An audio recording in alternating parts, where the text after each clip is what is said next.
अस्तित्व नाही का? गुजरातला मुंबई गेली तर आम्ही मराठी नाहीत का? आम्ही दिल्लीला जाताना ते तुम्हाला चौथ्या रांगेमध्ये बसावं लागतं, आमचा नेता पहिल्या रांगेमध्ये बसतो, याचा आम्हाला अभिमान आहे. जे शाखा प्रमुख आमचे 3 गेलेत, त्याच्यापैकी संतोष शिंदे, श्रीकांत धावळे, DM सनस. आज यांनी गेलेल्याच्या नंतर तिकडे त्यांचं पुनर्वसन झालं का? आणि आता तिकडे तुमचं भविष्य, संतोष शिंदेच्याकडे पद नाही, DM सनसच्याकडे पद नाही, धावळेंच्याकडे पद नाही. म्हणजे जे गेले ते पस्तावता येतात याच्यामध्ये. तुम्हाला जे एकनाथ शिंदे साहेबांनी जे मान मर्यादा दिली होती ती तुम्हाला टिकवता आली नाही.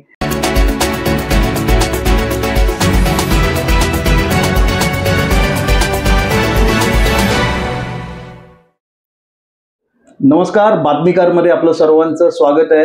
साहजिकच मुंबई महानगरपालिकेच्या निवडणुका जवळ येऊन ठेपलेल्या आहेत. सर्वच राजकीय पक्षांनी आता आपल्या युक्त्या लावायला सुरुवात केलेली आहे. प्रभागाची रचना जशी आहे तशी पूर्ववत ठेवण्यात आलेली आहे.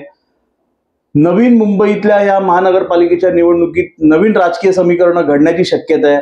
असाच विषय घेऊन आम्ही आपल्यापर्यंत आलेलो आहोत. विषय आहे दक्षिण मध्य मुंबईचा, वरळी विधानसभेचा. आणि आपल्यासोबत जुने जाणते शिवसैनिक, जुने सामाजिक कार्यकर्ते श्री शरद सक्रे आहेत. या वरळी लोरपरळ या परिसरातील ते एक सक्रिय सामाजिक कार्यकर्ते आहेत. शिवसेना शिंदे गटाचे वरळी विधानसभेचे ते समन्वयक आहेत. शरदजी, स्वागत आहे आपलं. नमस्कार. काय सांगताय, ही निवडणूक तुम्हाला असं वाटत नाही की कठीण आहे? आता तुमच्यासाठी महत्वाचा मुद्दा असा की आता मनसे आणि सेना, ठाकरेंची सेना, हे 2 पक्ष एकत्र आल्यानंतर नवीन नवीन रोज बातम्या येऊ लागल्यात. एक प्रकारे आनंद देखील व्यक्त केला जातोय. कुठेतरी शिवसेनेचं किंवा शिंदे गटाचं कुठेतरी भवितव्य धोक्यात आल्यासारखं नाही वाटत आहे तुम्हाला? नाही, तर त्या बाबतीमध्ये असं आहे की सध्या याच्यामध्ये जेव्हा मागचं राजकारण चाललंय ते जातीपातीवरती होतं सर्व, आणि सर्व भावनेवरती चालायचं. पण आता लोक याच्यामध्ये विकासाच्या दृष्टिकोनातून करतात.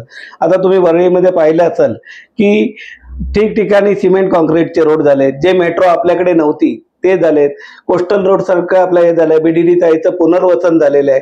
असे बरेच प्रकल्प या महायुतीच्या माध्यमातून सर्व झालेले आहेत. त्यामुळे निवडणुकीला सामोरं जातेवेळी आमचे आदरणीय याच्यामध्ये महाराष्ट्र राज्याचे उपमुख्यमंत्री आणि पक्षाचे मुख्य नेते एकनाथरावजी शिंदे साहेब आणि देवेंद्र फडणवीस साहेब यांनी जे काम केलंय त्याच्या जोरावरतीच आम्ही आज निवडणुकीला सामोरं जात आहोत. आम्ही भावनेचा प्रश्न, कोणी एकत्र येवो अगर नाही येवो, हा आमचा याच्यामध्ये प्रश्नच नाही. याच्यामध्ये जे महायुती लढेल, आणि आम्हाला विश्वास आहे की आमच्या जे शिवसैनिकांनी तळागाळात जे काम आज पोचवलेलं आहे त्याच्यामध्ये, त्या विश्वासावरतीच आम्ही विजयाची खात्री याच्यामध्ये देऊ शकतो. तिथे नाही, प्रश्न हा आहे की महाराष्ट्र नवनिर्माण सेनेची एक मुंबई ताकद आहे. जर आपण मुंबई पुरता सध्या तुर्तास विचार केला तर ठाकरे गटाची शिवसेनेची ताकद आहे. आता ह्या 2 भावांची आपली संघटना, आणि जर त्यांनी एकत्र ही निवडणूक लढवल्यानंतर तुमच्या पराभवाची चिन्ह जास्त दिसायला लागलीत अशी चर्चा चालू आहे बाहेर. तुम्हाला काय वाटतं यावरती, कसं काय सांगाल? याबाबत आपण जर विचार केला त्याच्यामध्ये आधी मनोमिलन तर होऊ द्या. याच्यामध्ये मनोमिलन झाल्याच्या नंतर जे जुने मनसैनिक आहेत त्यांच्या मनात सुद्धा काहीतरी खतखत आहे. ते सुद्धा आम्हाला याच्यामध्ये व्यक्तिगत बोलून दाखवतात की ज्या लोकांनी एवढ्या वर्ष शिवसेनेशी संघर्ष केला ते पटवून घेतील का, हा सुद्धा विचार करायला पाहिजे ना. आमच्यामध्ये तसं काहीच नाही. आमच्यामध्ये 3ही पक्ष आहेत. एकोप्याने आम्ही जिथे मैत्रीपूर्ण लढत असेल मैत्रीपूर्ण याच्यामध्ये जे वरून आदेश येईल तो याच्यामध्ये. पण आज ज्या मनसैनिकांनी ज्या केसेस घेतल्या शिवसेनेच्या विरुद्ध, ते काम करतील का? ही गोष्ट आहे ना की मनोमिलन झालं तरी सुद्धा सामान्य जो कार्यकर्ता असतो त्याच्यावरती ही कार्यकर्त्याची निवडणूक आहे. लोकसभेची निवडणूक झाली, विधानसभेची झाली, पण आता ही तळागाळातल्या कार्यकर्त्याची. त्यामुळे कार्यकर्त्यांच्या भावना काय आहेत याच्यावरती ते भवितव्य अवलंबून आहे सर्व. नाही, शरदजी, हा विषय तुम्ही बरोबर बोलताय. परंतु या ठिकाणी वरळी विधानसभेमध्ये आपल्या 2 नगरसेवकांचं भवितव्य टांगणीनं लागलंय अशा देखील चर्चा आहेत. दत्ता नरवणकर स्वतः असतील, तिकडे संतोष खरात असतील. या दोन्ही नगरसेवक हे ठाकरेंची साथ सोडून शिंदेकडे गेले. परंतु आता या वरळीमध्ये आपण पाहतोच आहे की आता ही नवीन समीकरणं आतमध्ये परत आल्यानंतर या वरळीमध्ये काय घडण्याची आता राहिल्याच्या नंतर बघा, याच्यामध्ये 197 जो आमचे विभाग प्रमुख दत्ताजी नरवणकर साहेब यांचा विभाग आहे. आज तुम्ही विभागामध्ये जाऊन बघा की लोक कामाला प्राधान्य देतात. कुठेही आज असा विभाग असेल की तिथे शौचालयाची व्यवस्था नाही, कुठे घनकचरा असेल. आतापर्यंत या विभागामध्ये 3-3 महापौर झाले. याच्यामध्ये स्टँडिंग याच्यामध्ये, बाकीचे होते ते वेगळे त्याच्यामध्ये, 3-3 आमदार असून सुद्धा आज आमच्या विभाग प्रमुखांच्याकडे यावं लागतं. याचाच आमचा विजय आहे याच्यामध्ये. कारण का, आता राहिलं खरातांची गोष्ट. खरातांच्या याच्यामध्ये खरात साहेबांचं जरी काम दिसत नसलं तरी खरात साहेब ऍक्टिव्ह आहेत. आज त्यांचा जनसंपर्क दांडगा आहे. म्हणून या 2 सीटवरती आहे ना, 2 सीटवरती आम्हाला कोणतंच याच्यामध्ये हे नाही की कोणताही पक्ष, 4ही पक्ष एकत्र लढले तरी आम्ही याच्यामध्ये विजय आमचाच आहे याच्यामध्ये. आणि हे आम्ही कामाच्या जोरावरती सांगतोय. आज तुम्ही जर 197 प्रभागामध्ये गेला तर जिजामाता नगर तुटलेलं आहे, डेव्हलपिंग झालंय. उद्या महात्मा फुले असेल, VP नगर असेल, भारत नगर असेल, रेस्कोच असेल, इथे जाऊन जर तुम्ही कामाची पाहणी केली तर आज या ठिकाणचे 3ही आमदार कधी त्या ठिकाणी गेलेत का? नाही ना. विचारा, लोकांना विचारा. हा लोकांचा सर्वे आहे. आम्ही लोकांच्या सर्वेवरती विजयाची खात्री देतोय. आम्ही भावनेच्या याच्यावरती जात नाही. आम्ही काम करणारी माणसं आहे. जे आम्हाला पक्षप्रमुखांनी सांगितलंय की कोणत्याही टीकेला उत्तर देऊ नका, कामाने उत्तर द्या. आम्ही काम करणारे कार्यकर्ते आहेत. आणि त्याचाच एक भाग म्हणून दत्ता नारवणकर साहेब आहेत की त्यांनी खरोखर या वरळी विधानसभेमध्ये आज कुठेही फंड अवेलेबल नसताना, म्हणजे 197 तोडा, 199 असेल, 196 असेल, अशा याच्यामध्ये सुद्धा काही याच्यामध्ये DPDCचा फंड आणून आज त्यांनी ते काम केलेलं आहे तिथे. आणि ह्या जोरावरतीच आम्हाला वरळी जिंकण्याची खात्री आहे. जर मागचं समीकरण थोडं आमचं बिघडलं विधानसभेमधलं, जर आम्ही त्याच्यावरती जर जाणीवपूर्वक जर थोड्या आमच्या त्रुटी झाल्या की आम्हाला हाय राईज याच्यामध्ये पोचता आलं नाही, पण तो जो हाय राईज आम्ही कमी केला असता याच्यामध्ये, जर त्याच्यावरती प्राधान्य दिलं असतं आणि पिरियड शॉर्ट होता त्या याच्यामध्ये, नाहीतर नक्कीच आम्ही त्या विधानसभेमध्ये सुद्धा आम्ही विजय प्राप्त केला असता. नाही, पण आता वरळी विधानसभेमध्ये आपला पक्ष एस्टॅब्लिश होऊन जेमतेम काही वर्ष झाले आपण असं म्हणू शकतो. हे झालं असताना देखील अनेक कार्यकर्ते आपली साथ सोडून गेलेत आपल्या पक्षाची. आता जे गेलेत ना, शाखा प्रमुख गेलेत, जे शाखा प्रमुख आमचे 3 गेलेत, त्याच्यापैकी संतोष शिंदे, श्रीकांत धावळे, DM सनस, आज यांनी गेलेल्याच्या नंतर तिकडे त्यांचं पुनर्वसन झालं का? तिकडे जे मान मर्यादा मिळायला होती, आमच्या इकडे शाखा प्रमुख होतात तुम्ही. आणि जर आपला पूर्वीचा सेनेचा इतिहास पाहिलात तर आज जे उपशाखा प्रमुख आहेत त्यांना 20-20 वर्ष शाखा प्रमुख होता आलं नाही. आम्ही तुम्हाला 2.5 वर्षामध्ये शाखा प्रमुख केलं होतं. आज तिकडे जाऊन तुम्ही साधे शिवसैनिक आहेत. म्हणजे तुम्हाला जे एकनाथ शिंदे साहेबांनी जे मान मर्यादा दिली होती ती तुम्हाला टिकवता आली नाही. आणि आता तिकडे तुमचं भविष्य, संतोष शिंदेच्याकडे पद नाही, DM सनसच्याकडे पद नाही, धावळेंच्याकडे पद नाही. म्हणजे जे गेले ते पस्तावतायत आज याच्यामध्ये. आणि आम्ही त्यांना काढलं नव्हतं. त्यांना आम्ही फक्त सांगितलं होतं की आपण जर बदल केला तर तुमच्या व्यतिरिक्त कोण आणू शकतो हे त्यांना इथे, कारण पक्ष चाचपणी करतो, पुढे येणाऱ्याला कार्यकर्त्याला संधी द्यावी लागते, फक्त एवढीच चर्चा होती. आणि ते तिकडे गेल्याच्या नंतर आज त्यांना कोणतीही मान मर्यादा नाही. संतोष शिंदे जर शाखा प्रमुख असेल त्यांना ठाण्याला सहकार सेनेचं पद दिले. म्हणजे इथे तुम्ही विभागात राहून जर सहकार सेना तिथे ठाण्याला सांभाळत असाल तर त्या पदाचं काय आहे? मला वाटतं म्हणजे ह्या संरक्षण कक्ष, ग्राहक संरक्षण कक्ष. आणि त्याच्यामध्ये सुद्धा सांगतो की या लोकांमध्ये जर तुम्ही फिरलात तर त्यांच्या आजूबाजूचं वलय तेवढं शाखा प्रमुख म्हणून त्यांच्याकडे ती वोटिंग पाहिजे होती, ती नाही ना. आणि जर ती वोटिंग दिसली असती तर आज आम्ही 8,000 नाही, आज आम्ही 16-17,000 पाठी जायला पाहिजे होतं, 8,500. आमचे 3 शाखा प्रमुख गेले म्हणजे आम्हाला 20,000चा मायनस याच्यामध्ये व्हायला पाहिजे होता. तो मायनस आम्ही 8,500वरती आणला.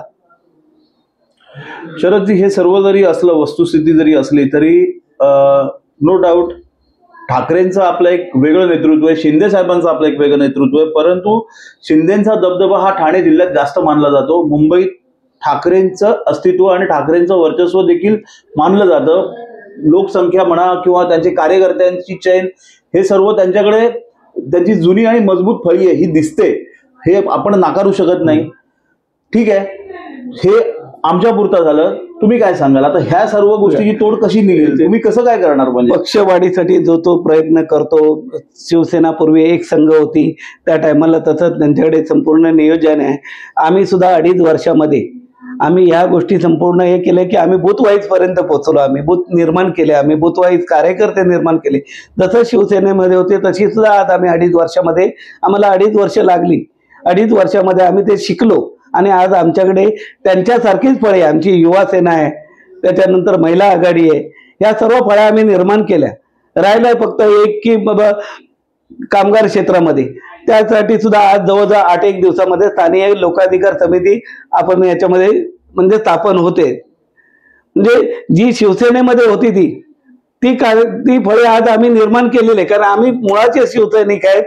जे अजेंडा शिवसेना राबवते, पूर्वीची शिवसेना, आम्ही शिवसैनिक असल्यामुळे आम्हाला ते गनिमी कावा माहिती आहे, कोण कुठे जाऊन लढणार आणि काय करणार ते. त्या दृष्टिकोनातून आम्ही एक नाकारता येत नाही की त्यांची फळी आहे तशीच आहे याच्यामध्ये. पण आज असं झालंय की माणसाला भावनेवरती खेळवता येत नाही. तुम्ही दरवर्षी सांगाल दर निवडणुकीला मुंबई महाराष्ट्रापासून तोडली जाणार, अजूनपर्यंत काय मुंबई तुटत नाही. लोक हे सांगून आता वैतागली याच्यामध्ये. खरोखर मुंबई तुटेल का? मग आम्ही शिवसैनिक नाहीत, आम्ही मराठी माणसं आहेत, आम्ही कोणाला तरी मुंबई तोडू देऊ का? याच्यामध्ये आमचं अस्तित्व नाही का? गुजरातला मुंबई गेली तर आम्ही मराठी नाहीत का? आम्ही उठाव करणार नाहीत का?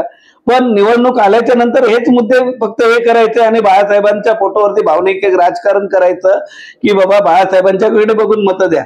मग बाळासाहेबांचे विचार तुम्ही पाळलेत का? आज ज्या काँग्रेसला बाळासाहेबांनी सांगितलं की माझी जर काँग्रेस झाली तर मी याच्यात माझ्या शिवसेना या दुकानाला टाळा लावेन म्हणून, आज तुम्ही ते केलं का? आज आमच्या पक्ष नेतृत्वावरती तुम्ही येतात की दिल्लीला जाऊन तुम्ही मुजरा करता. मग आज तुम्ही दिल्लीला जाताना ते तुम्हाला 4थ्या रांगेमध्ये बसावं लागतं.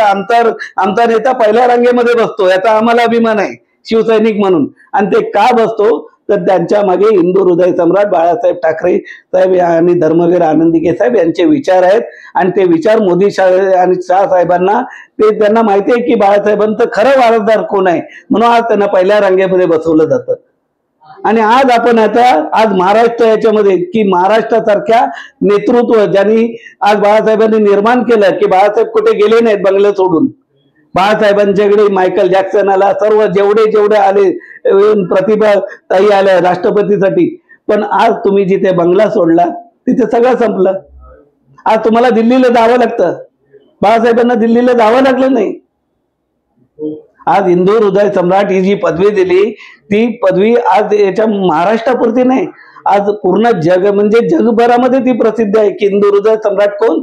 तर आदरणीय वंदनीय बाळासाहेब ठाकरे म्हणून याच्यामध्ये. पण तुम्ही त्यांचे विचार आणि आचार सर्व घालवलं संपूर्ण राष्ट्रवादी काँग्रेस पार्टी. बाळासाहेबांचं साहेब नाव घेतल्यानंतर पुन्हा एक विषय आठवतो. बाळासाहेबांपासूनची खतखत आहे, छोटी मोठी खतखत आहे. बाळासाहेबांच्या वेळेला बाळासाहेबांना पण कधीतरी भाजप खटकायचं, छोट्या छोट्या धुसफूस होती छोटी मोठी. कधीतरी बाळासाहेब चिडून किंवा मस्करीमध्ये कमळाबाई पण म्हणायचे भाजपला. ही सर्व वस्तुस्थिती असताना हे परत शिंदेबरोबर घडायला लागले हळूहळू, अशी चर्चा चालू झालेली आहे. एक तर शिवसेना शिंदे गट म्हणजे भाजप बी टीम असं म्हटलं जातं. भाजपने तयार केलेली एक बी टीम आहे ती, असंही म्हटलं जातं. कालांतराने बहुतेक शिंदे साहेब भाजपमध्ये विलीन करतील आपला पक्ष, असंही म्हटलं जातंय. नेमकं काय घडतंय? कुठेतरी शिंदेंना कुठेतरी भाजपकडून दाबलं जात आहे का? कुठेतरी त्यांचे विचार किंवा त्यांना कुठे त्यांची मतं मांडली दिली जात नाहीत, अशा चर्चा चालू झाल्यात. त्यांनी आणलेल्या योजना, त्यांचे प्लॅनिंग, त्यावर कुठेतरी कातर मारली जाते. नेमकं काय घडतंय अंतर्गत? हे खरं आहे का? या वर्षी आमच्या याच्यामध्ये दसरा मेळाव्याच्या अगोदर रंगशारदाला मीटिंग झाली आमची मुंबईतल्या सर्व पदाधिकाऱ्यांची सर्व. त्यावेळी हा प्रश्न निघाला होता. तर शिंदे साहेबांनी सांगितलं होतं की महाराष्ट्र राज्याचे मुख्यमंत्री देवेंद्र साहेब आणि माझं चांगलंच आहे, याच्यामध्ये कोणी काही केलं तरी सुद्धा काही होणार नाही. आणि राहिला पक्ष विलिनीकरणाचा, तर जर पक्ष विलिनीकरण करायचं असेल तर गुवाहाटीलाच केलं असतं ना. आता आम्ही वेगळ्या शिवसेना म्हणून आम्ही गट स्थापन नसता केलं ना, आम्ही तिकडेच सांगितलं असतं की आमच्याकडे 60 आमदार आहेत आणि 60 आमदार असल्यामुळे तो नंतर मग तुम्ही स्थलांतर जे होतं त्याची तुम्ही हे करू शकत नाही, ते कारवाई करू शकत नाही. एवढं तर मॅजॉरिटी आहे, त्याच्याने गेलं असतं, मग तेव्हाच भाजपमध्ये विलीन झालं असतं. आता जर आमचे 60 आमदार आहेत, आमच्याकडे जवळजवळ आमच्या आत्ताच्या ह्याच्यामध्ये 2017 पासून 120 आमच्याकडे नगरसेवक आहे, आजी आणि माझी. आणि त्याच्यात 60-65 आमचे मुंबई महानगरपालिकेचे आताचे स्टँडिंग नगरसेवक आहेत. आणि एवढं असतं वेळी कोणता नेता पक्ष विलिनीकरण करेल? या सर्व अफवा आहे त्याच्यामध्ये की पक्ष विलिनीकरण करणं, पक्ष विलिनीकरणाचा संबंध येत नाही, कारण आता आमचं अस्तित्व आहे आणि आम्ही शिवसेना म्हणून आहे याच्यामध्ये. मग शिवसेना आम्ही विलीन करण्याचा कुठेच प्रश्न येत नाही. आणि राहिली खतखत, आता प्रसार माध्यम आणि प्रत्येक पक्षामध्ये ही धुसफूस असतेच याच्यामध्ये. मग ती आता तेव्हा जेव्हा महाविकास आघाडीचं आपलं सरकार होतं तेव्हा अजितदादांचं, उद्धव साहेबांचं पटायचं नाही, कधी काँग्रेसवाल्यांचं पटायचं नाही, म्हणजे कधी एवढं सुद्धा झालं की म्हणजे काही वेळात असं ते याच्या महाराष्ट्र राजकारणामध्ये पृथ्वीराज बाबांच्या बद्दल म्हणाले की यांचे हात याच्यामध्ये थरतात फाईलवरती सही करायला. पण भाजपचा उद्धवजींच्या बद्दल भाजपचा जो असलेला वाद आहे तो अगदी टोकाला गेला. त्याच्यानंतर ती युती तुटली. त्याच्यानंतर जे घडलं ते पूर्ण महाराष्ट्राने बघितलं. आज शिंदे शिवसेना घेऊन बाहेर पडले. हा सगळा विषय जो झाला हा भाजप बरोबर झालेल्या शिवसेनेच्या वादामुळे झालेला त्यावेळेचा हा विषय होता. आज हाच रिप्लिका काही कालांतराने शिवसेने बरोबर किंवा शिंदेबरोबर होणार नाही याची काय शाश्वती असं म्हटलं जात आहे. आम्हाला सांगितलं याच्यामध्ये की साहेबांनी त्या दिवशी रंगशारदालाच सांगितलं की सन्माननीय देशाचे पंतप्रधान नरेंद्र मोदीजी आणि भारताचे गृहमंत्री अमित भाई शाह यांच्या बरोबर माझी सर्व चर्चा झालेली आहे आणि कुठेच मला कुठच्याही बाबतीमध्ये आज मला कुठेही डावललं जात नाही याच्यामध्ये. आणि पुढे देखील आजपर्यंत मुंबई महानगरपालिकेवरती आम्ही एकत्रित लढणार आहोत. त्यामुळे जे वरचं नेतृत्व आहे आमचं आणि त्यांचं याच्यामध्ये सलोख आहे. फक्त काही याच्यामध्ये गोष्टी असतील. आता तिकडे याच्यामध्ये तुम्ही म्हणत असाल तर गणेश नाईक साहेबांचा आणि शिंदे साहेबांचा जो वाद चाललेला आहे हा वाद हा वैचारिक असू शकतो. तो याच्यामध्ये राजकारणापुरती बघा प्रत्येकाला पक्ष वाढवायची संधी असते. जो तो पक्ष वाढवणार मग तो भाजप असून दे, शिवसेना असून दे, राष्ट्रवादी असून दे, काँग्रेस असून दे, जो तो आपले नगरसेवक आणायला बघणार याच्यामध्ये. पण जेव्हा पक्ष नेतृत्व सांगेल की बाबा कुठेतरी थांबायचं तेव्हा या दोन्ही नेते याच्यामध्ये सामंजस्य भूमिका घेतील आणि महाराष्ट्रामध्ये नवी मुंबई, ठाणे आणि मुंबई यामध्ये महायुतीचा झेंडा निश्चित आम्ही याच्यामध्ये एकत्रितपणे फडकवू. शरदजी, एक शेवटचा प्रश्न. मी पुन्हा वरळी विधानसभेवरती येतो. हे आता 6 वॉर्ड आहेत आपल्या पक्षामध्ये. हे आपले 2 नगरसेवक म्हणजे दत्ता नरवणकर असतील, खरात असतील, हे तर इच्छुक असतीलच, त्यांनी काही वादच नाही. नवीन कुठले चेहरे उतरण्याची शक्यता आहे? नवीन चेहरे म्हणजे आपल्या 193 मध्ये आमच्याकडे निकिता गडशी, सुरेशदादा कोटेकर अशी चांगली याच्यामध्ये मंडळी आहेत. ते सुरेशदादा कोटेकर मनसेमधून आलेले आहेत. आता या दोघांचा तिकडे या साईडला विचार होईल. आता राहिलं 196. या 196 मध्ये सुद्धा आपल्या शाखा प्रमुख आहेत अर्चना बेलवलकर, आमच्या त्या मानसीताई दळवी आहेत, मधु दळवींच्या याच्यामध्ये. आता राहिलं 198. इथे आपले विधानसभेचे प्रभारी संघटक प्रशांतजी गवस असतील किंवा महिला सीट वगैरे झाले असेल तर पूजा बारी असेल. आमचा 199 मध्ये तिकडे साई किरण सेपुरी आहे, राजेशजी कुसळे आहेत. म्हणजे आमच्याकडे ही फळी तयार आहे. फक्त आमच्यामध्ये कोणता असा वाद नाही की कोणाला तिकीट याच्यामध्ये जो तिकीट देईल त्याला निवडून आणायचं आमच्यामध्ये एक ठरलेलं आहे. आणि आमचे उमेदवार सुद्धा तसे फिक्स आहेत याच्यामध्ये की आम्हाला उमेदवार शोधावा लागत नाही. आता राहिली गोष्ट कोण बाबा तिकडून येणार असेल तर त्याचा विचार का करावा आम्ही, कारण आमच्या कार्यकर्त्यांनी आज 2.5 वर्ष जेव्हा पक्षाला गरज होती तेव्हा त्या लोकांनी तिकडे मेहनत केलेली आहे. म्हणून आम्ही कोणी येणार याचा विचार आम्ही करणार नाही. याचा आम्ही शिंदे साहेबांना आम्ही सांगितलं, आवर्जून सांगितलं की साहेब बघा की या 6 वॉर्डमध्ये आपला कार्यकर्ता शिवसैनिक जो असेल मग तो शाखा प्रमुख असून दे, महिला शाखा प्रमुख असून दे किंवा संघटक असून दे, यांना तिकडे नेतृत्व करण्याची संधी मिळाली पाहिजे असं आम्ही सांगितलं आणि तसं आम्हाला आश्वासन पक्षाकडून देखील मिळालेलं आहे.